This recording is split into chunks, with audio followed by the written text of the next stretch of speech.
নিরামিষ আইটেম খেতে হবে বলে তোমার মনটা খারাপ হয়ে গেল নাকি গো? তাহলে রেসিপিটি শুধু তোমার জন্য।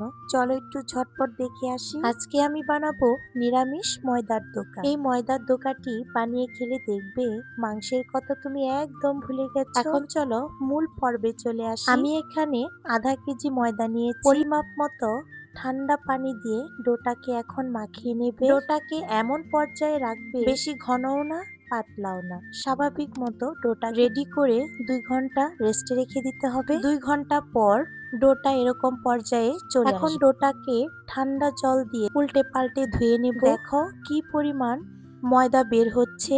এই ময়দাটা ধুতে ধুতে দেখবে দুধের ছানার মতো হয়ে গেছে। তখন মনে করবে ডোটি একদম প্রস্তুত হয়ে গেছে রান্নার জন্য। এখন যা করণীয়, এই দোকাটাকে ছোট ছোট লিচি করে কেটে নেব আমি এক একটি করে। এখন কড়াইয়ের মাঝে তেল দিয়ে এই লুচিগুলো ভেজে নেব। তেলে দেওয়া মাত্রই কি সুন্দর ফুচকার মতো ফুলে উঠছে। তোমরা চাইলে এটাকে এমনিও খেতে পারো। এভাবে এক একটি করে ভেজে তুলে নেব।